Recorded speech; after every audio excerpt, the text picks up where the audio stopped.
నమస్తే. ఇవాళ అందరూ వరలక్ష్మి వ్రతం పూజ చక్కగా చేసుకున్నారు అనుకుంటా మీ గృహాల్లో. ఇక మా ఇంట్లో అయితే పండగ స్టార్ట్ అయింది అంటే ఆ పండగకి సంబంధించిన వస్తువులన్నీ తీసిపెట్టి నెక్స్ట్ పూజకి కావాల్సిన సామాన్లు అన్నీ శుద్ధి చేసి ఎప్పటిలాగా ఉంచి ఇక అన్నయ్య తీసుకొచ్చిన మామిడాకులు కట్టడం, తోరణాల కోసం గుమ్మాలకు బొట్లు పెట్టడం, ఫ్రంట్ గుమ్మానికి కట్టిన తర్వాత నెక్స్ట్ వేరేగా కట్టి ఉంటారుగా అవి పూజా రూమ్కి. నెక్స్ట్ పూజా రూమ్లో పిల్లర్స్ ఉంటాయి, వాటికి కూడా లీవ్స్ సిద్ధం చేసుకొని కట్టిన తర్వాత కొంచెం మా ఇంట్లో విరబూసిన ఫ్లేవర్స్ తీసుకురావడానికి టెర్రస్ మీదకి వెళ్ళాను. సన్నజాజులు, నెక్స్ట్ శంకుపూలు ఇలాంటివి. అప్పుడు నా ముగ్గు క్యాప్చర్ చేశానమాట. క్యాప్చర్ చేస్తుండగా వీళ్ళు వస్తూ ఉన్నారు. సో ఫాస్ట్గా వచ్చి మా చిన్నారి గోమాతలకు వాటికి రిలేటెడ్ ఫుడ్ మిక్స్ చేసి ఇచ్చాక ప్రశాంతంగా తిన్నాయన్నమాట. One of the happiest thing ఏంటి అంటే మా పూజ స్టార్ట్ అవ్వకముందే ఆల్రెడీ ప్రసాదాలు సిద్ధం చేసి ఉంచుతామన్నమాట. వీళ్ళు వచ్చినప్పుడు బిఫోర్గా వీళ్ళకి ఇస్తాం.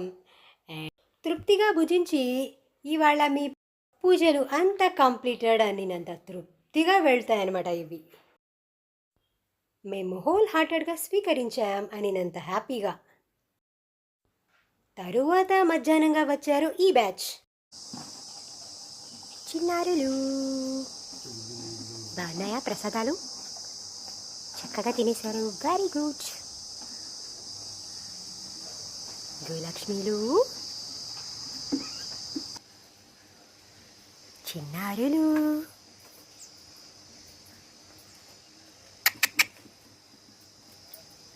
అమ్మలు. ప్రసాదాలు స్వీకరించాక మా ఇంటి ముందు సంచరించి బాగా గడ్డి వేసి బయలుదేరాయి. ఆ బ్యాచ్ వెళ్ళాక మా భువన మనోహరి గోమాత వచ్చింది. తిను ప్రత్యేకత ఏంటంటే తనకు ఎప్పుడు రావాలంటే అప్పుడు కాదు, ప్రత్యేకమైన పర్వదినాలలో ఆరెల్స్ మంచి తిథుల్లో అలా వచ్చి భోంచేసి వెళ్తూ ఉంటుంది.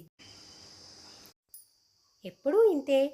పూజలు ఇవన్నీ రిలేటెడ్వి నేను చూసుకుంటూ ఉంటే ఈ అరేంజింగ్స్ అన్నీ అమ్మవారి అలంకరణ కంప్లీట్గా మా అమ్మగారు వదిన వాళ్ళు ప్రసాదాల సెక్షన్లో ఉంటారు.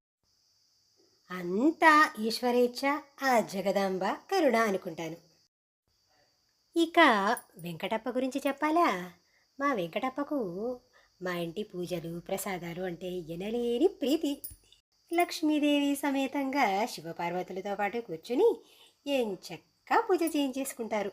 మాట్లాడలేని సిచ్యువేషన్ నాది, ఎన్ని మాట్లాడిచ్చేశారు.